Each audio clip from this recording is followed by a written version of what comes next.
ನಮಸ್ಕಾರ. ಮುಖ್ಯಾಂಶಗಳು. ನೇತಾಜಿ ಸುಭಾಷ್ ಚಂದ್ರ ಬೋಸ್ ಅವರ 125ನೇ ಜಯಂತಿ, ನಾಣ್ಯ ಅಂಚೆ ಚೀಟಿ ಬಿಡುಗಡೆ, ಪರಾಕ್ರಮ ದಿವಸ ಕಾರ್ಯಕ್ರಮ ಉದ್ದೇಶಿಸಿ ಪ್ರಧಾನಿ ಭಾಷಣ. ಕನಿಷ್ಠ ಬೆಂಬಲ ಬೆಲೆಗೆ 577 ಲಕ್ಷ ಟನ್ ಭತ್ತ ಖರೀದಿ, 82 ಲಕ್ಷಕ್ಕೂ ಅಧಿಕ ರೈತರಿಗೆ ಅನುಕೂಲ, ಸಚಿವ ನರೇಂದ್ರ ಸಿಂಗ್ ತೋಮರ್. ಬ್ರೆಜಿಲ್ ಸೇರಿ ಸ್ನೇಹಪರ ದೇಶಗಳಿಗೆ ದೇಶೀಯ ಕೋವಿಡ್ ಲಸಿಕೆ ರವಾನೆ, ಬ್ರೆಜಿಲ್ ಅಧ್ಯಕ್ಷರಿಂದ ಪ್ರಧಾನಿ ನರೇಂದ್ರ ಮೋದಿ ಅವರಿಗೆ ಧನ್ಯವಾದ.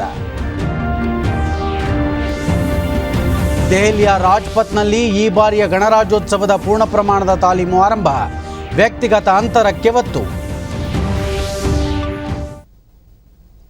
ವಾರ್ತೆಗಳ ವಿವರ. ನೇತಾಜಿ ಸುಭಾಷ್ ಚಂದ್ರ ಬೋಸ್ ಅವರ 125ನೇ ಜಯಂತಿ ಅಂಗವಾಗಿ ಕೋಲ್ಕತ್ತಾದ ವಿಕ್ಟೋರಿಯಾ ಸ್ಮಾರಕದಲ್ಲಿ ಇಂದು ನಡೆಯಲಿರುವ ಪರಾಕ್ರಮ ದಿವಸ ಕಾರ್ಯಕ್ರಮ ಉದ್ದೇಶಿಸಿ ಪ್ರಧಾನಿ ನರೇಂದ್ರ ಮೋದಿ ಭಾಷಣ ಮಾಡಲಿದ್ದಾರೆ.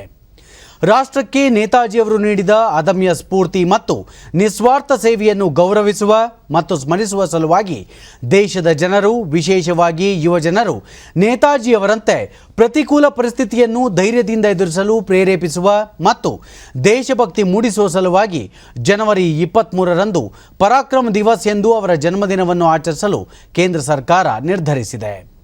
ಈ ಸಂದರ್ಭದಲ್ಲಿ ನೇತಾಜಿಯವರ ಕುರಿತಾದ ಶಾಶ್ವತ ವಸ್ತು ಪ್ರದರ್ಶನ ಮತ್ತು ಪ್ರೊಜೆಕ್ಷನ್ ಮ್ಯಾಪಿಂಗ್ ಪ್ರದರ್ಶನವನ್ನು ಉದ್ಘಾಟಿಸಲಿರುವ ಪ್ರಧಾನಿ ನೇತಾಜಿ ಸ್ಮರಣಾರ್ಥ ನಾಣ್ಯ ಮತ್ತು ಅಂಚೆ ಚೀಟಿಯನ್ನು ಬಿಡುಗಡೆ ಮಾಡಲಿದ್ದಾರೆ. ನೇತಾಜಿಯವರ ಜೀವನ ಆಧಾರಿತ ಆಮ್ರ ನೂತನ್ ಜಬೋನೇರಿ ದೂತ್ ಎಂಬ ಸಾಂಸ್ಕೃತಿಕ ಕಾರ್ಯಕ್ರಮವನ್ನು ಆಯೋಜಿಸಲಾಗಿದೆ. ಈ ಕಾರ್ಯಕ್ರಮಕ್ಕೆ ಮುನ್ನ ಪ್ರಧಾನಿ 21ನೇ ಶತಮಾನದಲ್ಲಿ ನೇತಾಜಿ ಸುಭಾಷ್ ಚಂದ್ರ ಬೋಸ್ ಅವರ ಪರಂಪರೆಯ ಪುನರ್ದರ್ಶನ ಎಂಬ ಅಂತಾರಾಷ್ಟ್ರೀಯ ಸಮಾವೇಶ ಮತ್ತು ಕಲಾವಿದರ ಶಿಬಿರ ಆಯೋಜಿಸಲಾಗಿರುವ ಕೋಲ್ಕತ್ತಾದ ರಾಷ್ಟ್ರೀಯ ಗ್ರಂಥಾಲಯಕ್ಕೆ ಭೇಟಿ ನೀಡಿ ಅವರೊಂದಿಗೆ ಸಂವಾದ ನಡೆಸಲಿದ್ದಾರೆ.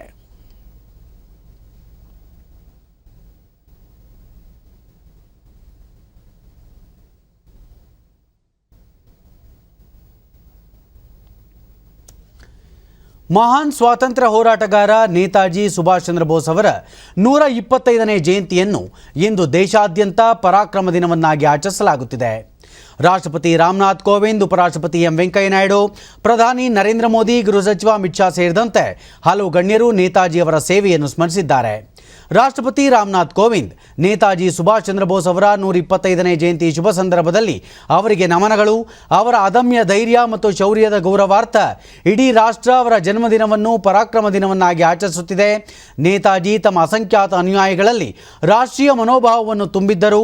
ಸ್ವಾತಂತ್ರ್ಯ ಸಂಗ್ರಾಮಕ್ಕೆ ಅಸಾಧಾರಣ ಕೊಡುಗೆ ನೀಡಿದ ರಾಷ್ಟ್ರವೀರರಲ್ಲಿ ನೇತಾಜಿಯೂ ಒಬ್ಬರು. ಅವರ ದೇಶಪ್ರೇಮ ಮತ್ತು ತ್ಯಾಗ ನಮಗೆ ಸ್ಫೂರ್ತಿ ನೀಡುತ್ತದೆ ಎಂದು ಟ್ವೀಟ್ ಮಾಡಿದ್ದಾರೆ. ಉಪರಾಷ್ಟ್ರಪತಿ ವೆಂಕಯ್ಯ ನಾಯ್ಡು ಆದರ್ಶ ವ್ಯಕ್ತಿತ್ವದ ಸುಭಾಷ್ ಚಂದ್ರ ಬೋಸ್ ಅವರ 125ನೇ ಜಯಂತಿ ಅಂಗವಾಗಿ ನಮನಗಳು. ರಾಷ್ಟ್ರ ನಿರ್ಮಾಣದಲ್ಲಿ ಅವರ ಕೊಡುಗೆ ಅಪಾರ ಎಂದು ತಮ್ಮ ಟ್ವೀಟ್ ಸಂದೇಶದಲ್ಲಿ ತಿಳಿಸಿದ್ದಾರೆ. ಪ್ರಧಾನಿ ನರೇಂದ್ರ ಮೋದಿ ಮಹಾನ್ ಸ್ವಾತಂತ್ರ್ಯ ಸೇನಾನಿ ಹಾಗೂ ಭಾರತ ಮಾತೆಯ ಸುಪುತ್ರ ನೇತಾಜಿ ಸುಭಾಷ್ ಚಂದ್ರ ಬೋಸ್ ಅವರ ಜಯಂತಿ ಅಂಗವಾಗಿ ಶತಕೋಟಿ ನಮನಗಳು. ಸ್ವಾತಂತ್ರ್ಯಕ್ಕಾಗಿ ಅವರ ತ್ಯಾಗ ಹಾಗೂ ಸಮರ್ಪಣಾ ಮನೋಭಾವವನ್ನು ದೇಶ ಸದಾ ಸ್ಮರಿಸುತ್ತದೆ ಎಂದು ತಮ್ಮ ಸಂದೇಶದಲ್ಲಿ ತಿಳಿಸಿದ್ದಾರೆ.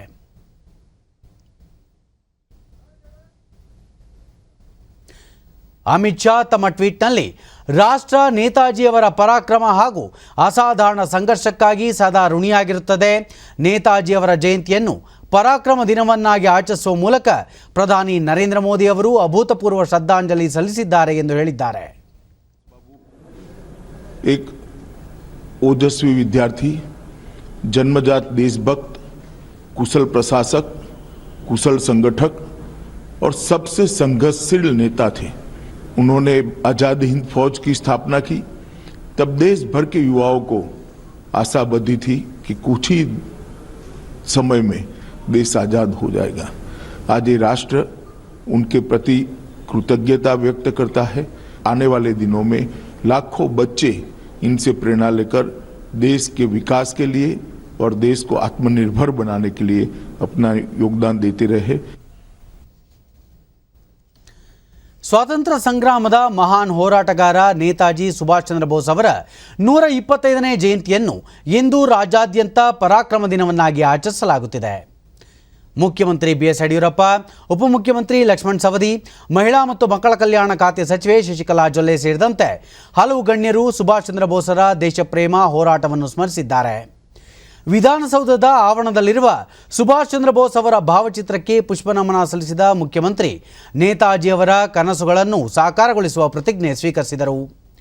ನಂತರ ಶಿವಮೊಗ್ಗದ ಹುಣಸೋಡಿಯಲ್ಲಿ ಸಂಭವಿಸಿದ ಸ್ಫೋಟ ದುರಂತ ಸ್ಥಳಕ್ಕೆ ಇಂದು ತಾವು ಭೇಟಿ ನೀಡಿ ಪರಿಶೀಲಿಸಲಿರುವುದಾಗಿ ತಿಳಿಸಿದರು. ಈಗಾಗಲೇ ಜಿಲ್ಲಾಧಿಕಾರಿ ಹಾಗೂ ಗಣಿ ಸಚಿವರು ಭೇಟಿ ನೀಡಿ ಮಾಹಿತಿ ಸಂಗ್ರಹಿಸಿದ್ದಾರೆ. ಘಟನೆ ಸಂಬಂಧ ತಪ್ಪಿತಸ್ಥರ ವಿರುದ್ಧ ಕಠಿಣ ಕ್ರಮ ಕೈಗೊಳ್ಳಲಾಗುವುದು. ಅಕ್ರಮ ಗಣಿಗಾರಿಕೆಗೆ ಯಾವುದೇ ಅವಕಾಶ ನೀಡುವುದಿಲ್ಲ ಎಂದು ಮುಖ್ಯಮಂತ್ರಿ ತಿಳಿಸಿದರು. ನೇತಾಜಿಯವರು ನೀಡಿದ ಕರೆಗೆ ದೇಶ ಪ್ರೇಮದ ಕಿಚ್ಚನ್ನು ಉದ್ದೀಪಿಸುವ ಅದಮ್ಯ ಶಕ್ತಿ ಇತ್ತು. ವಿಶೇಷವಾಗಿ ಯುವಕರಿಗೆ ಅವರ ಬದುಕಿನ ಕುರಿತು ಅರಿವು ಮೂಡಿಸುವ ಹೊಣೆ ನಮ್ಮೆಲ್ಲರ ಮೇಲಿದೆ. ದೇಶಕ್ಕೆ ಸ್ವಾತಂತ್ರ್ಯ ಲಭಿಸಲು ನೇತಾಜಿಯವರು ಮಾಡಿದ ತ್ಯಾಗ ಪರಿಶ್ರಮವನ್ನು ಅತ್ಯಂತ ಶ್ರದ್ಧಾಭಕ್ತಿಯಿಂದ ನೆನೆದು ನಾನು ಸ್ಪಾಟ್ ಇನ್ಸ್ಪೆಕ್ಷನ್ಗೆ ಹೋಗ್ತಾ ಇದ್ದೇನೆ. ನಮ್ಮೆಲ್ಲ ಜಿಲ್ಲಾಧಿಕಾರಿಗಳು, ನಮ್ಮ ಸಂಸತ್ ಸದಸ್ಯರು, ನಮ್ಮ ಸಂಬಂಧಪಟ್ಟ ಗಣಿ ಸಚಿವರು ಎಲ್ಲರೂ ಭೇಟಿ ಕೊಟ್ಟಿದ್ದಾರೆ. ನಾನು ಎಲ್ಲವನ್ನು ತಿಳ್ಕೊಂಡು ಸೂಕ್ತವಾದ ಕ್ರಮ ತಗೊಂಡು ಅಕ್ರಮ ಗಣಿಗಾರಿಕೆ ತಡೆಯೋದಕ್ಕೆ ಮತ್ತು ಆ ಸ್ಫೋಟಕ್ಕೆ ಕಾರಣ ಏನು, ಆ ಲಾರಿನಲ್ಲಿ ತರೋದಕ್ಕೆ ಯಾರು ಅನುಮತಿ ಕೊಟ್ಟರು, ಹೇಗೆ ಇದೆಲ್ಲ ಘಟನೆಗಳು ನಡೀತು, ಇದೆಲ್ಲವನ್ನು ಪರಿಶೀಲಿಸಿ ಸಮಗ್ರವಾದ ಒಂದು ತನಿಖೆಯನ್ನು ಮಾಡಿಸಿ ಸಂಬಂಧಪಟ್ಟ ಮೇಲೆ ಸೂಕ್ತ ಕ್ರಮವನ್ನು ಕೈಗೊಳ್ತೇನೆ. ಅಕ್ರಮ ಗಣಿಗಾರಿಕೆಗೆ ಮೇಲೆ ಅವಕಾಶ ಯಾವ ಕಾರಣಕ್ಕೂ ನಾನು ಕೊಡೋದಿಲ್ಲ. ನೀವು ಎಲ್ಲಿ ಗಣಿಗಾರಿಕೆ ಮಾಡಬೇಕು ಅಂತಿದ್ರೆ ಲೈಸೆನ್ಸ್ ಕೊಟ್ಟು ಗಣಿಗಾರಿಕೆಯನ್ನು ಮಾಡಬೇಕು ಹೊರತು ಅಕ್ರಮ ಗಣಿಗಾರಿಕೆಯಿಂದ ಇಂಥ ಅನಾಹುತಗಳು ನಡೆಯುತ್ತೆ. ಅದಕ್ಕೋಸ್ಕರ ಇದೆಲ್ಲವನ್ನು ಬಿಗಿ ಮಾಡೋಕ್ಕೆ ಜಿಲ್ಲಾಧಿಕಾರಿ. ಉಪಮುಖ್ಯಮಂತ್ರಿ ಲಕ್ಷ್ಮಣ್ ಸವದಿ ಅಪ್ರತಿಮ ಸ್ವಾತಂತ್ರ್ಯ ಹೋರಾಟಗಾರ ವೀರ ಸೇನಾನಿ ನೇತಾಜಿ ಸುಭಾಷ್ ಚಂದ್ರ ಬೋಸ್ ಅವರ ಜನ್ಮದಿನದಂದು ಅವರಿಗೆ ಗೌರವಪೂರ್ಣ ಪ್ರಣಾಮಗಳು. ಭಾರತೀಯರಲ್ಲಿ ರಾಷ್ಟ್ರೀಯತೆಯನ್ನು ತುಂಬಿ ಬ್ರಿಟಿಷರ ವಿರುದ್ಧ ಸಶಸ್ತ್ರ ಹೋರಾಟ ನಡೆಸಿದ ನೇತಾಜಿ ಅವರ ಸಾಹಸ, ದೇಶಪ್ರೇಮವನ್ನು ಸ್ಮರಿಸೋಣ ಎಂದು ಟ್ವೀಟ್ ಮಾಡಿದ್ದಾರೆ.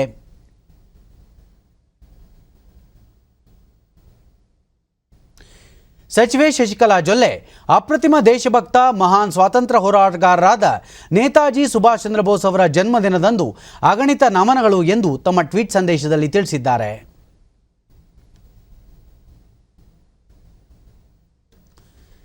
ಪ್ರಧಾನಿ ನರೇಂದ್ರ ಮೋದಿ ಅವರು ಇಂದು ಅಸ್ಸಾಂಗೆ ಭೇಟಿ ನೀಡಲಿದ್ದಾರೆ. ಈ ಸಂದರ್ಭದಲ್ಲಿ ಶಿವಸಾಗರ್ನಲ್ಲಿ 1.06 ಲಕ್ಷ ಪಟ್ಟ ಅಥವಾ ಹಂಚಿಕೆ ಪತ್ರಗಳನ್ನು ವಿತರಿಸಲಿದ್ದಾರೆ. ರಾಜ್ಯದ ಜನರ ಭೂಮಿಯ ಹಕ್ಕು ಸಂರಕ್ಷಿಸುವ ತುರ್ತು ಅಗತ್ಯವನ್ನು ಮನಗಂಡು ಅಸ್ಸಾಂ ಸರ್ಕಾರ ಸಮಗ್ರ ನೂತನ ಭೂಮಿ ನೀತಿ ಜಾರಿಗೆ ತಂದಿದ್ದು ದೇಶೀಯ ಜನರ ಭೂಮಿಯ ಒಡೆತನದ ಹಕ್ಕು ರಕ್ಷಿಸುತ್ತಿದೆ. ಅಸ್ಸಾಂನ ಜನರಲ್ಲಿ ಸುರಕ್ಷತೆಯ ಭಾವನೆ ಮೂಡಿಸಲು ಪಟ್ಟ ಅಥವಾ ಹಂಚಿಕೆ ಪತ್ರಗಳನ್ನು ನೀಡುವುದಕ್ಕೆ ಉನ್ನತ ಆದ್ಯತೆ ನೀಡಲಾಗಿದೆ. ಅಸ್ಸಾಂನಲ್ಲಿ 2016ರಲ್ಲಿ 5,75,000 ಭೂರಹಿತ ಕುಟುಂಬಗಳಿದ್ದವು. 2016ರ ಮೇ ತಿಂಗಳಿನಿಂದ ಪ್ರಸಕ್ತ ಸರ್ಕಾರ 2.28 ಲಕ್ಷ ಭೂಮಿಯ ಪಟ್ಟ ಅಥವಾ ಹಂಚಿಕೆ ಪತ್ರಗಳನ್ನು ವಿತರಿಸಿದೆ.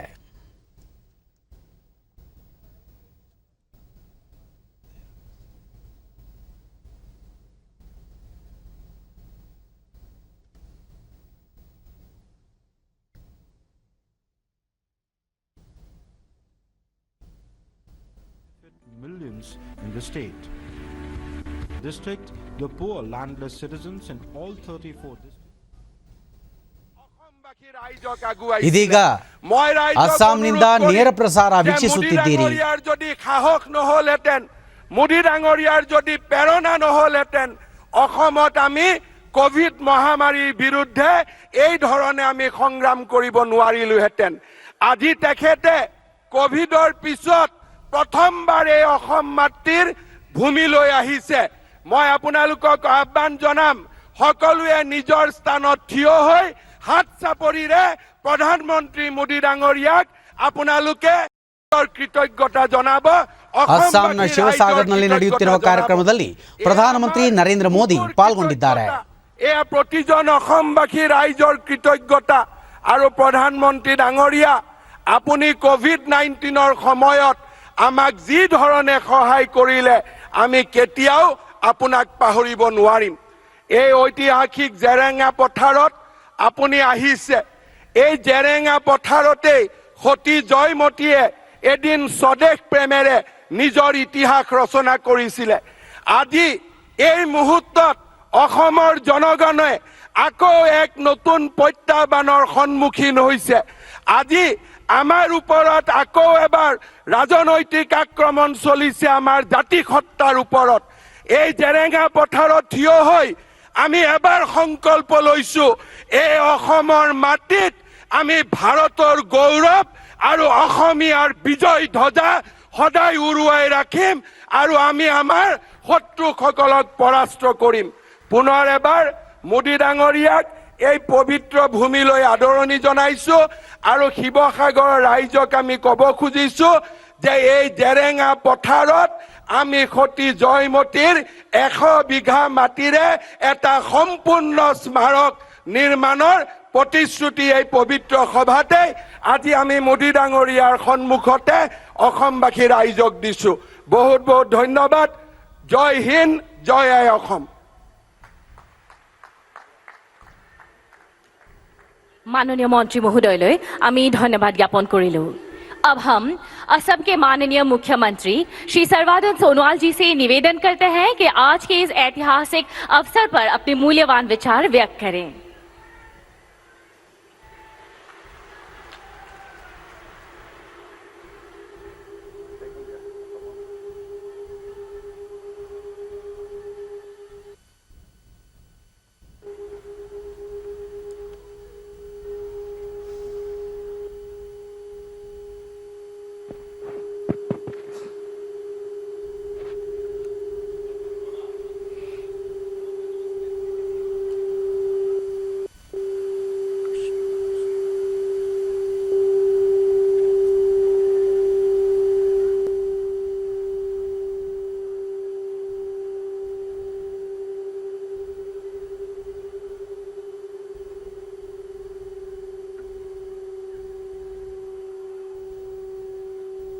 অসমৰ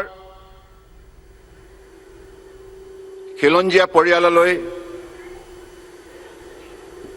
মাটিৰ পট্টা বিতৰণৰ উদ্দেশ্যে আজি আয়োজিত এই জেৰেঙা পথাৰৰ পবিত্ৰ খনত ಕನಿಷ್ಠ ಬೆಂಬಲ ಬೆಲೆಯ ಮೂಲಕ ಪ್ರಸಕ್ತ ಮುಂಗಾರು ಮಾರುಕಟ್ಟೆಯ ಸಂಗ್ರಹ ಕಾರ್ಯಾಚರಣೆಯಲ್ಲಿ 82 ಲಕ್ಷಕ್ಕೂ ಅಧಿಕ ಭತ್ತ ಬೆಳೆಯುವ ರೈತರಿಗೆ ಅನುಕೂಲವಾಗಿದೆ ಎಂದು ಕೇಂದ್ರ ಸರ್ಕಾರ ಹೇಳಿದೆ. ಪ್ರಸಕ್ತ ಅಸ್ತಿತ್ವದಲ್ಲಿರುವ ಕನಿಷ್ಠ ಬೆಂಬಲ ಬೆಲೆಯ ಯೋಜನೆಯ ಮೂಲಕ ಮುಂಗಾರು ಬೆಳೆಗಳ ಖರೀದಿ ಮುಂದುವರೆದಿದೆ ಎಂದು ಕೇಂದ್ರ ಕೃಷಿ ಸಚಿವರು ತಿಳಿಸಿದ್ದಾರೆ. ಪಂಜಾಬ್, ಹರಿಯಾಣ, ಉತ್ತರ ಪ್ರದೇಶ, ತೆಲಂಗಾಣ, ಉತ್ತರಾಖಂಡ್, ತಮಿಳುನಾಡು, ಚಂಡೀಗಢ, ಜಮ್ಮು ಮತ್ತು ಕಾಶ್ಮೀರ, ಕೇರಳ, ಗುಜರಾತ್, ಆಂಧ್ರಪ್ರದೇಶ, ಛತ್ತೀಸ್ಗಢ, ಒಡಿಶಾ, ಮಧ್ಯಪ್ರದೇಶ, ಮಹಾರಾಷ್ಟ್ರ, ಬಿಹಾರ, ಜಾರ್ಖಂಡ್, ಅಸ್ಸಾಂ, ಕರ್ನಾಟಕ ಮತ್ತು ಪಶ್ಚಿಮ ಬಂಗಾಳದಿಂದ ಅಂದಾಜು 577 ಲಕ್ಷ ಟನ್ ಭತ್ತ ಖರೀದಿಸಲಾಗಿದೆ. ಇದು ಕಳೆದ ವರ್ಷಕ್ಕೆ ಇದೇ ಅವಧಿಗೆ ಹೋಲಿಸಿದರೆ ಶೇಕಡಾ 22.16ರಷ್ಟು ಹೆಚ್ಚಳವಾಗಿದೆ ಎಂದು ಕೃಷಿ ಸಚಿವಾಲಯ ತಿಳಿಸಿದೆ. ದೇಶದಲ್ಲಿ ಕೋವಿಡ್-19 ಸೋಂಕು ಪ್ರಕರಣಗಳ ಸಂಖ್ಯೆಯಲ್ಲಿ ಗಣನೀಯ ಇಳಿಕೆ ಕಂಡುಬಂದಿದೆ. ಕಳೆದ 24 ಗಂಟೆಗಳಲ್ಲಿ ಹೊಸದಾಗಿ 14,256 ಕೊರೋನಾ ಸೋಂಕು ಪ್ರಕರಣಗಳು ದೃಢಪಟ್ಟಿವೆ. ಇದರೊಂದಿಗೆ ಕೋವಿಡ್-19 ಸೋಂಕಿತ ಪ್ರಕರಣಗಳ ಒಟ್ಟು ಸಂಖ್ಯೆ 1,639,684ಕ್ಕೆ ಏರಿಕೆಯಾಗಿದೆ. ದೇಶದಲ್ಲಿ ಒಟ್ಟು 1,85,662 ಸಕ್ರಿಯ ಪ್ರಕರಣಗಳಿದ್ದು ಈ ಪ್ರಮಾಣ ಶೇಕಡಾ 1.74ಕ್ಕೆ ಇಳಿಕೆಯಾಗಿದೆ. ಇದುವರೆಗೂ ಒಟ್ಟು 1,03,838 ಮಂದಿ ಗುಣಮುಖರಾಗಿದ್ದು ಚೇತರಿಕೆ ದರ ಶೇಕಡಾ 96.82ರಲ್ಲಿದೆ. ದೇಶದಲ್ಲಿ ಈವರೆಗೆ 1,53,184 ಮಂದಿ ಸಾವನ್ನಪ್ಪಿದ್ದು ಮರಣ ಪ್ರಮಾಣ ಶೇಕಡಾ 1.44ರಷ್ಟಿದೆ. ಕೋವಿಡ್-19 ಲಸಿಕೆ ಪಡೆದ ಫಲಾನುಭವಿಗಳಿಂದ ಮಾಹಿತಿ ಸಂಗ್ರಹಿಸಲು ಕೇಂದ್ರ ಸರ್ಕಾರ ತ್ವರಿತ ಮೌಲ್ಯಮಾಪನ ವ್ಯವಸ್ಥೆ ಅಳವಡಿಸಿಕೊಂಡಿದೆ.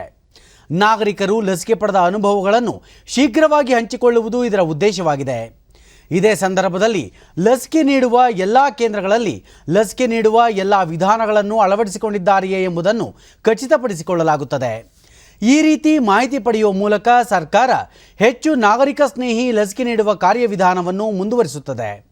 ಕಳೆದ 4 ದಿನಗಳಲ್ಲಿ ಲಸಿಕೆ ಪಡೆದ ಎಲ್ಲರಿಗೂ ಎಲೆಕ್ಟ್ರಾನಿಕ್ ಮತ್ತು ಮಾಹಿತಿ ತಂತ್ರಜ್ಞಾನ ಸಚಿವಾಲಯ ತ್ವರಿತ ಮೌಲ್ಯಮಾಪನ ವ್ಯವಸ್ಥೆ ವೇದಿಕೆಯಲ್ಲಿ 6,20,000 ಫಲಾನುಭವಿಗಳಿಗೆ SMS ಕಳುಹಿಸಿದೆ.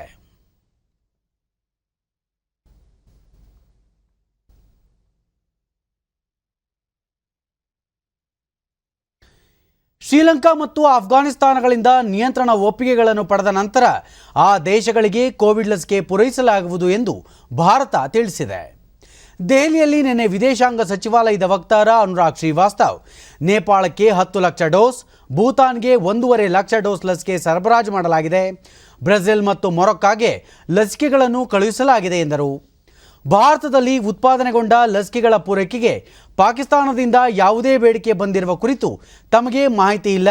ಸೌದಿ ಅರೇಬಿಯಾ, ದಕ್ಷಿಣ ಆಫ್ರಿಕಾ, ಬ್ರೆಜಿಲ್, ಮೊರಾಕೊ, ಬಾಂಗ್ಲಾದೇಶ ಮತ್ತು ಮ್ಯಾನ್ಮಾರ್ಗೆ ಗುತ್ತಿಗೆ ಮೇಲೆ ಪೂರೈಕೆ ಕೈಗೆತ್ತಿಕೊಳ್ಳಲಾಗಿದೆ ಎಂದು ವಿವರಿಸಿದರು. ಅಮೆರಿಕದಲ್ಲಿ ಹೊಸ ಆಡಳಿತ ಪೂರ್ಣರೂಪ ಪಡೆದುಕೊಂಡ ನಂತರ ಎಲ್ಲ ಹಂತಗಳಲ್ಲಿ ಆ ದೇಶದೊಂದಿಗೆ ಭಾರತ ಒಗ್ಗೂಡಿ ಕೆಲಸ ಮಾಡಲಿದೆ ಎಂದ ಅವರು, ಭಾರತ ಚೈನಾ ಗಡಿ ವಿಷಯ ಚರ್ಚಿಸಲು ಮುಂದಿನ ಸುತ್ತಿನ ಹಿರಿಯ ಕಮಾಂಡರ್ ಮಟ್ಟದ ಸಭೆ ಶೀಘ್ರವೇ ನಡೆಸಲು ಎರಡೂ ದೇಶಗಳು ಒಪ್ಪಿಗೆ ನೀಡಿವೆ. ಈ ಸಂಬಂಧ ಭಾರತ ರಾಜತಾಂತ್ರಿಕ ಮತ್ತು ಸೇನಾ ಮಟ್ಟದಲ್ಲಿ ನಿಕಟ ಸಂವಹನವನ್ನು ಹೊಂದಿದೆ ಎಂದು ತಿಳಿಸಿದರು. Two countries.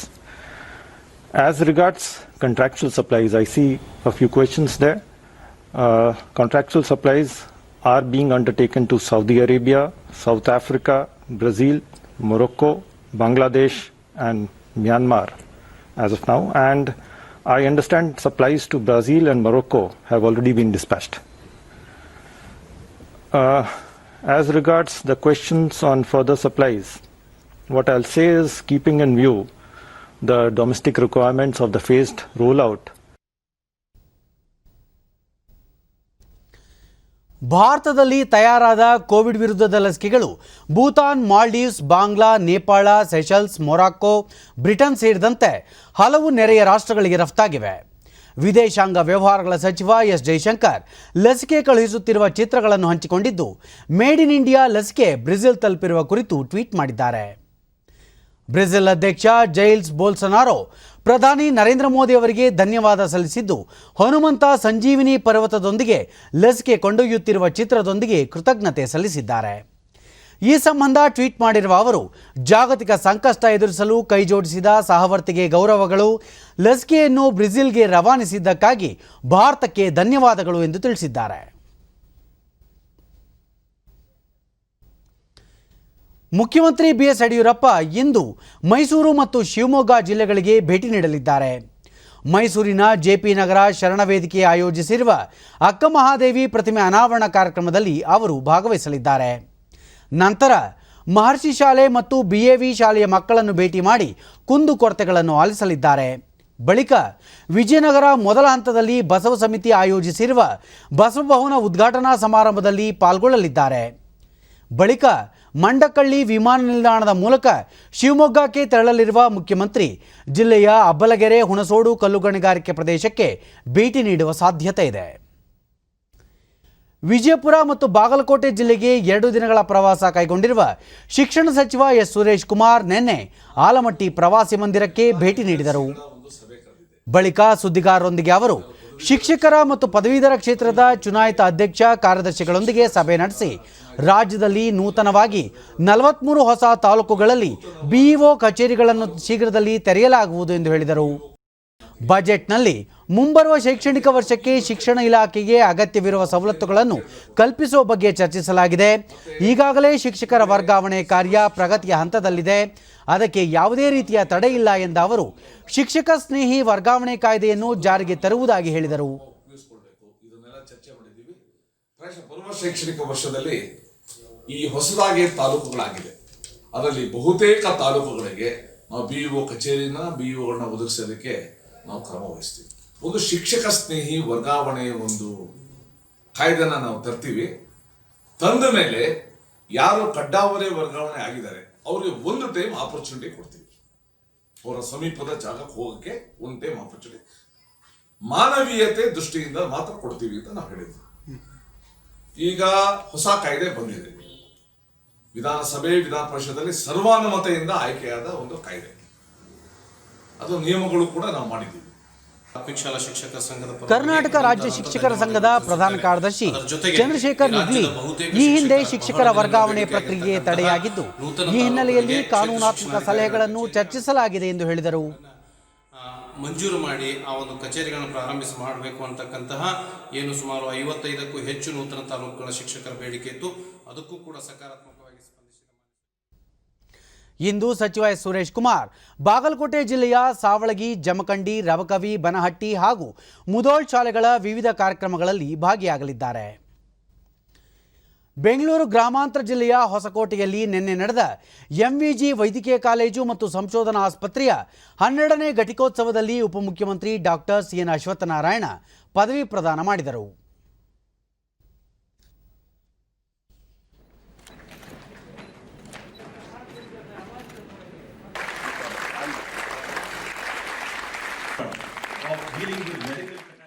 ಬಳಿಕ ಅವರು ಎಂವಿಜಿ ಕಾಲೇಜು ಉತ್ತಮ ಆರೋಗ್ಯ ಸೇವೆ ನೀಡುತ್ತಿದ್ದು ಜನರ ಆರೋಗ್ಯದಲ್ಲಿ ಪ್ರಮುಖ ಪಾತ್ರ ವಹಿಸುತ್ತಿರುವುದು ಹೆಮ್ಮೆಯ ಸಂಗತಿ. ಕೋವಿಡ್ ಸಂದರ್ಭದಲ್ಲಿ ಆಸ್ಪತ್ರೆ ಅತ್ಯುತ್ತಮವಾಗಿ ಕಾರ್ಯನಿರ್ವಹಿಸಿದೆ ಎಂದು ಮೆಚ್ಚುಗೆ ವ್ಯಕ್ತಪಡಿಸಿದರು. ಮತ್ತು ಸಾರ್ಥಕವಾಗಿ ಒಂದು ಸಂಸ್ಥೆ ನಿರ್ಮಾಣ ಆಗೋದು ಸಮಾಜದ ಏಳಿಗೆಗಾಗಿ. ಏನೊಂದು ಈ ಸಂಸ್ಥೆಯಿಂದ ನೂರಾರು ವಿದ್ಯಾರ್ಥಿಗಳು, ವೈದ್ಯರು ಇಲ್ಲಿಂದ ಪಾಸಾಗಿ ಸಮಾಜಕ್ಕೆ ಸೇವೆ ಸಲ್ಲಿಸಲು ಮುಂದಾಗಿದ್ದಾರೆ. ಈ ಸಂಸ್ಥೆ ವೈದ್ಯನರನ್ನು ತಯಾರು ಮಾಡೋದಲ್ಲಿ ಹಾಗೆ ವೈದ್ಯಕೀಯ ಸೇವೆಯನ್ನು ಕೊಡೋದಲ್ಲಿ ಯಶಸ್ವಿಯಾಗಿ ಕಾರ್ಯವನ್ನು ನಿರ್ವಹಿಸಿದ್ದಾರೆ. ಹಾಗಾಗಿ ನಾನು ಸರ್ಕಾರದ ಪರವಾಗಿ, ಸಮಾಜದ ಪರವಾಗಿಯೂ ಕೋವಿಡ್-19 ಅಂತ ಒಂದು ಮಹಾಮಾರಿಯನ್ನು ನಿರ್ವಹಣೆ ಮಾಡೋದಲ್ಲಿ, ವೈದ್ಯಕೀಯ ಸೇವೆ ಕೊಡೋದಲ್ಲೂ ಅತಿ ಉತ್ತಮವಾಗಿ ಕಾರ್ಯವನ್ನು ನಿರ್ವಹಿಸಿದ್ದಾರೆ.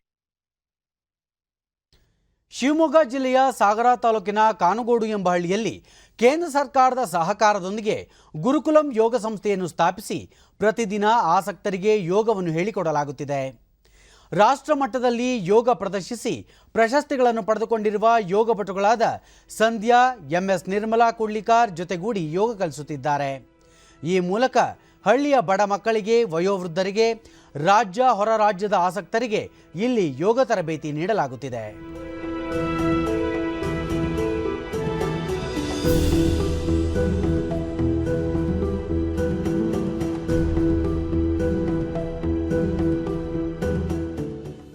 ನಾವು ಶ್ರೀ ಗುರುಕುಲಂ ಎಂಬ ತರಬೇತುದಾರರಾದ ಸಂಧ್ಯಾ ಕೇಂದ್ರ ಸರ್ಕಾರ ಯೋಗ ಶಿಕ್ಷಣಕ್ಕೆ ಸಂಪೂರ್ಣ ಸಹಕಾರ ನೀಡಿದ್ದು ಪ್ರತಿಯೊಬ್ಬರೂ ಜೀವನದಲ್ಲಿ ಯೋಗವನ್ನು ಅಳವಡಿಸಿಕೊಳ್ಳುವ ಮೂಲಕ ಉತ್ತಮ ಆರೋಗ್ಯ ಕಾಪಾಡಿಕೊಳ್ಳಬಹುದು ಎಂದು ಸಲಹೆ ನೀಡಿದರು. ಹಾಗೂ ಹಲವಾರು ಕಡೆ ನಮ್ಮ ಪ್ರಶಸ್ತಿಗಳನ್ನು ಕೂಡ ನಾವು ಗಳಿಸಿದ್ದೀವಿ. ಇದರ ಮಧ್ಯದಲ್ಲಿ ನಾವು ಕೂಡ ಯೋಗವನ್ನ ಮಾಡಿಸುವಂತ ಕೆಲಸಗಳನ್ನ ಮಾಡ್ತಾ ಇದ್ದೇವೆ. ನಾನು ಮತ್ತೆ ನನ್ನ ಸಹೋದರಿ ನಿರ್ಮಲಾ, ನಾವಿಬ್ಬರು ಕೂಡ ಯೋಗವನ್ನ ಹೇಳಿಕೊಡುವಂತ ಕೆಲಸವನ್ನ ಮಾಡ್ತಾ ಇದ್ದೀವಿ. ನಾನು ಮೊದಲು ತರಬೇತುದಾರರಾದ ನಿರ್ಮಲಾ ಕುಳ್ಳಿಕಾರ್ ತಾವು ಚಿಕ್ಕ ವಯಸ್ಸಿನಲ್ಲೇ ಯೋಗ ಕಲಿತಿದ್ದು ರಾಷ್ಟ್ರ, ಅಂತಾರಾಷ್ಟ್ರೀಯ ಮಟ್ಟದ ಯೋಗ ಸ್ಪರ್ಧೆಗಳಲ್ಲಿ ಭಾಗವಹಿಸಿ ಪ್ರಶಸ್ತಿಗಳನ್ನು ಪಡೆದಿದ್ದೇನೆ. ಈ ಯೋಗ ಕಲೆಯನ್ನು ಪ್ರತಿಯೊಬ್ಬರು ಅರಿತುಕೊಳ್ಳುವಂತಾಗಬೇಕು ಎಂದು ಹೇಳಿದರು. ಅದೇ ರೀತಿ ಅಂತಾರಾಷ್ಟ್ರೀಯ ಮಟ್ಟವನ್ನು ಪ್ರತಿನಿಧಿಸಿ ಇವಾಗ ಯೋಗಾಸನ ಮಹಿಳೆಯರಿಗೂ, ಮಕ್ಕಳಿಗೂ ಎಲ್ಲರಿಗೂ ಕಲಿಸುತ್ತಿದ್ದೇವೆ. ಯೋಗದಲ್ಲಿ ಅಂತಾರಾಷ್ಟ್ರೀಯ ಯೋಗ ತರಬೇತುದಾರ ಮಂಜಪ್ಪ ಮನಶ್ರೀ ಯೋಗಾಭ್ಯಾಸ ಮಾಡುವುದರಿಂದ ವೃದ್ಧಾಪ್ಯದಲ್ಲಿ ಮೂಳೆ ನೋವು, ಮೂಳೆ ಸವೆತಗಳಂತಹ ಕಾಯಿಲೆಗಳು ಕಾಡುವುದಿಲ್ಲ ಎಂದರು. ಮಹಿಳೆಯರಿಗೆ ಕಲಿಸ್ಕೊಡ್ತಾ ಇದ್ದಾರೆ, ಮಕ್ಕಳಿಗೆ ಕಲಿಸ್ಕೊಡ್ತಾ ಇದ್ದಾರೆ, ಹಿರಿಯರಿಗೆ ಕಲಿಸ್ಕೊಡ್ತಾ ಇದ್ದಾರೆ. ಇವರ ಸಾಧನೆ ನಮಗೆ ನಿಜವಾಗಿಯೂ ಹೆಮ್ಮೆ ಅಂತ ಅನಿಸಿದೆ. ಬಹಳ ಗರ್ವದಿಂದ ಹೇಳ್ತೇವೆ, ಇಂತಹ ಮಕ್ಕಳು ಇವತ್ತು ರಾಷ್ಟ್ರ ಮಟ್ಟದಲ್ಲಿ ಯೋಗದ ವಿಷಯವನ್ನು ತಗೊಂಡು ಅಂತಾರಾಷ್ಟ್ರ ಮಟ್ಟದಲ್ಲಿ ಖ್ಯಾತಿಯನ್ನು ಗಳಿಸ್ತಾ ಇರೋದು ಅತ್ಯಂತ ಹೆಮ್ಮೆ ಅಂತ ನನಗೆ ಅನ್ನಿಸ್ತಾ ಇದೆ. ನಾವು ಮುಂಚೆ ಮಹಿಳೆಯರು ಏನ್ ಯೋಗ ಕಲಿಕಾರ್ಥಿ ಅರ್ಚನಾ ತಮ್ಮೂರಿನಲ್ಲಿ ಈ ಯೋಗ ಶಾಲೆ ಆರಂಭವಾಗಿರುವುದು ಸಂತಸ ತಂದಿದ್ದು ಹಳ್ಳಿ ಮಕ್ಕಳಿಗೆ ಯೋಗ ಕಲಿಕೆಗೆ ಸಹಕಾರಿಯಾಗಿದೆ ಎಂದರು. ಬಂದಾಗ ತುಂಬಾ ಮೆಡಿಸಿನ್ ತಿಂತೀವಿ, ಆದ್ರೆ ಅದು ಸೈಡ್ ಎಫೆಕ್ಟ್ ಇರುತ್ತೆ ಬಿಟ್ರೆ ಪೂರ್ಣ ಆಗೇನು ಗುಣ ಆಗಿರಲ್ಲ. ಆದ್ರೆ ಸಂಧ್ಯಾ ಮತ್ತು ಸಂಗಡಿಗರಿಂದ ಯೋಗಾಸನವನ್ನು ಕಲ್ತಾದ್ಮೇಲೆ ನಮಗೆ ಅದರಿಂದ ತುಂಬಾ ಅನುಕೂಲ ಆಗಿದೆ. ಆ ಒಂದು ಗುರುಕುಲಂನ ಮಕ್ಕಳು ರಾಷ್ಟ್ರ, ಅಂತಾರಾಷ್ಟ್ರೀಯ ಮಟ್ಟದಲ್ಲಿ ಹೆಸರು ಮಾಡಿದ್ದಾರೆ. ನಾನು ಯೋಗಾಭ್ಯಾಸಿ ಕಾವ್ಯ ಹೊಸನಗರದಿಂದ 55 ಕಿಲೋಮೀಟರ್ ದೂರದಿಂದ ವಾರಕ್ಕೆ 2 ಬಾರಿ ಗುರುಕುಲಂ ಯೋಗ ಶಿಕ್ಷಣ ಕೇಂದ್ರಕ್ಕೆ ಬಂದು ಯೋಗಾಭ್ಯಾಸ ಮಾಡುತ್ತಿರುವುದಾಗಿ ಹೇಳಿದರು.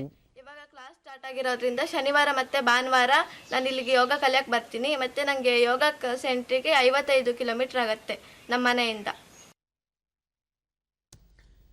ಕೇಂದ್ರ ಸರ್ಕಾರದ ಪ್ರಧಾನಮಂತ್ರಿ ಆತ್ಮನಿರ್ಭರ ಯೋಜನೆಯಡಿ ಚಾಮರಾಜನಗರ ಜಿಲ್ಲೆ ಕೊಳ್ಳೇಗಾಲ ತಾಲೂಕಿನ ಸರಗೂರು ಗ್ರಾಮದ ಉದ್ಯಮಿಯೊಬ್ಬರು ಕರ್ಪೂರ ತಯಾರಿಸುವ ವೃತ್ತಿ ಆರಂಭಿಸಿ ತಾವು ಸ್ವಾವಲಂಬಿಯಾಗುವುದರ ಜೊತೆಗೆ ಇತರರಿಗೂ ಉದ್ಯೋಗ ಕಲ್ಪಿಸಿಕೊಟ್ಟಿದ್ದಾರೆ. ಗ್ರಾಮದ ಉದ್ಯಮಿ ಸೌಮ್ಯ ಬ್ಯಾಂಕ್ನಿಂದ 2 ಲಕ್ಷ ರೂಪಾಯಿ ಸಾಲ ಪಡೆದು ಕರ್ಪೂರ ತಯಾರಿಕೆಯ ಯಂತ್ರ ಖರೀದಿಸಿ ವ್ಯಾಪಾರ ಆರಂಭಿಸಿದ್ದು ಜಿಲ್ಲೆಯಾದ್ಯಂತ ಗುಣಮಟ್ಟದ ಕರ್ಪೂರ ಮಾರಾಟ ಮಾಡುತ್ತಿದ್ದಾರೆ.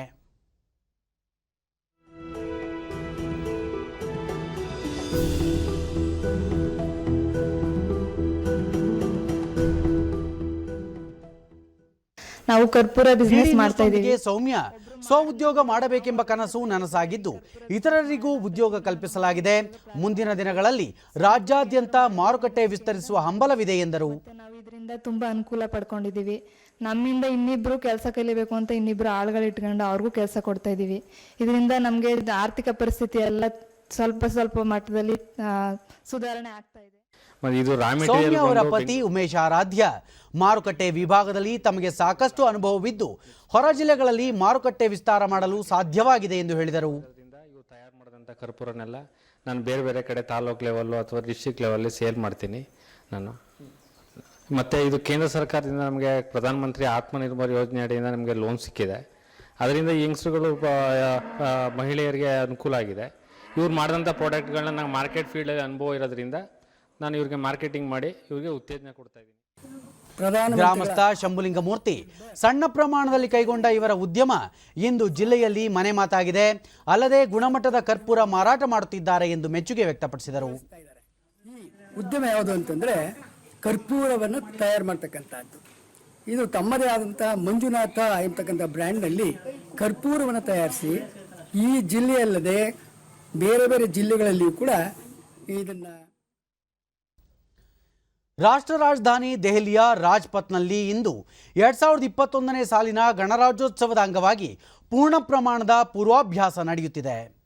ಬೆಳಗ್ಗೆ ವಿಜಯ್ ಚೌಕ್ನಿಂದ ಆರಂಭಗೊಂಡ ತಾಲೀಮು ಪ್ರಕ್ರಿಯೆ ರಾಷ್ಟ್ರೀಯ ಕ್ರೀಡಾಂಗಣದವರೆಗೂ ಮುಂದುವರಿಯುತ್ತದೆ.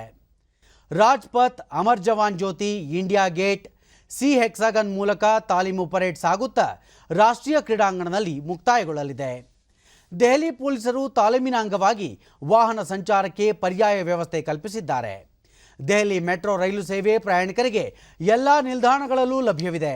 ಆದರೆ ಕೇಂದ್ರೀಯ ಸಚಿವಾಲಯ ಮತ್ತು ಉದ್ಯೋಗ ಭವನ್ ಮೆಟ್ರೋ ರೈಲು ನಿಲ್ದಾಣಗಳಲ್ಲಿ ಪ್ರಯಾಣಿಕರ ಆಗಮನ ಹಾಗೂ ನಿರ್ಗಮನಕ್ಕೆ ಮಧ್ಯಾಹ್ನ 12 ಗಂಟೆವರೆಗೂ ನಿರ್ಬಂಧ ವಿಧಿಸಲಾಗಿದೆ.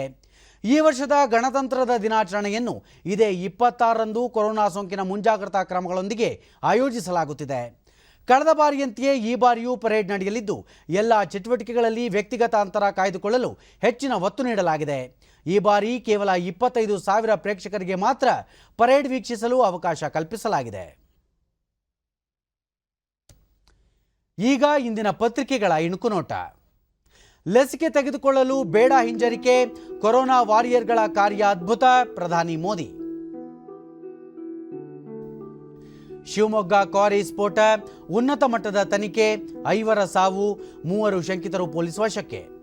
ಏರ್ ಶೋ ಮೊದಲುಗಳಿಗೆ ಮುನ್ನುಡಿ, ಯಲಹಂಕ ವಾಯುನೆಲೆಯಲ್ಲಿ ಫೆಬ್ರವರಿ 3ರಿಂದ 5ರವರೆಗೆ ಪ್ರದರ್ಶನ. ಲೋಹದ ಹಕ್ಕಿಗಳ ಶಕ್ತಿ ಪ್ರದರ್ಶನಕ್ಕೆ ವೇದಿಕೆ ಸಜ್ಜು. ಶೀಘ್ರ ಎತ್ತಿನಹೊಳೆ ಕಾಮಗಾರಿ ಪೂರ್ಣ, ರಮೇಶ್ ಜಾರಕಿಹೊಳಿ. ಜೂನ್ ವೇಳೆಗೆ ವೇದಾವತಿ ಕೊಳ್ಳಕ್ಕೆ ನೀರು. ಸ್ವಾತಂತ್ರ್ಯ ಸಮರದ ಇಂದ್ರ ಸುಭಾಷ್ ಚಂದ್ರ, ಬ್ರಿಟಿಷರ ವಿರುದ್ಧ ಮೊದಲ ಸೇನಾಪಡೆ ಕಟ್ಟಿದ ಸೇನಾನಿಯ 125ನೇ ಜನ್ಮದಿನ ಇಂದು. ಉಳಿದಂತೆ ಫೆಬ್ರವರಿ 25ರಿಂದ ಹಾವೇರಿ ಕನ್ನಡ ಸಾಹಿತ್ಯ ಸಮ್ಮೇಳನ, ಪ್ರೊಫೆಸರ್ ದೊಡ್ಡರಂಗೇಗೌಡ 86ನೇ ಸಮ್ಮೇಳನಾಧ್ಯಕ್ಷ.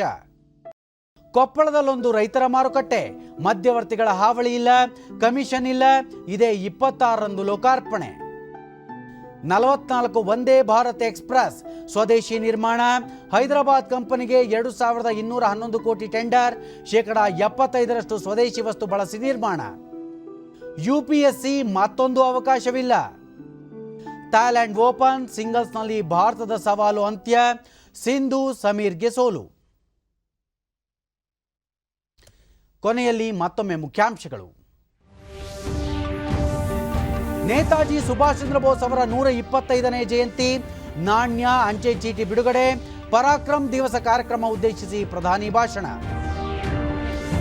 ಕನಿಷ್ಠ ಬೆಂಬಲ ಬೆಲೆಗೆ 577 ಲಕ್ಷ ಟನ್ ಭತ್ತ ಖರೀದಿ, 82 ಲಕ್ಷಕ್ಕೂ ಅಧಿಕ ರೈತರಿಗೆ ಅನುಕೂಲ, ಸಚಿವ ನರೇಂದ್ರ ಸಿಂಗ್ ತೋಮರ್. ಬ್ರೆಜಿಲ್ ಸೇರಿ ಸ್ನೇಹಪರ ದೇಶಗಳಿಗೆ ದೇಶೀಯ ಕೋವಿಡ್ ಲಸಿಕೆ ರವಾನೆ, ಬ್ರೆಜಿಲ್ ಅಧ್ಯಕ್ಷರಿಂದ ಪ್ರಧಾನಿ ನರೇಂದ್ರ ಮೋದಿ ಅವರಿಗೆ ಧನ್ಯವಾದ. ದೆಹಲಿಯ ರಾಜ್ಪಥ್ನಲ್ಲಿ ಈ ಬಾರಿಯ ಗಣರಾಜ್ಯೋತ್ಸವದ ಪೂರ್ಣ ಪ್ರಮಾಣದ ತಾಲೀಮು ಆರಂಭ, ವ್ಯಕ್ತಿಗತ ಅಂತರಕ್ಕೆ ಒತ್ತು. ನಮ್ಮ ವಾರ್ತಾ ಪ್ರಸಾರವನ್ನು ನೀವು ಡಿಡಿ ಚಂದನ ನ್ಯೂಸ್ ಯೂಟ್ಯೂಬ್ ಚಾನೆಲ್ನಲ್ಲೂ ವೀಕ್ಷಿಸಬಹುದು. ನಮ್ಮ ಮುಂದಿನ ವಾರ್ತಾ ಪ್ರಸಾರ ಮಧ್ಯಾಹ್ನ 1 ಗಂಟೆಗೆ ಡಿಡಿ ಚಂದನದಲ್ಲಿ. ನಮಸ್ಕಾರ.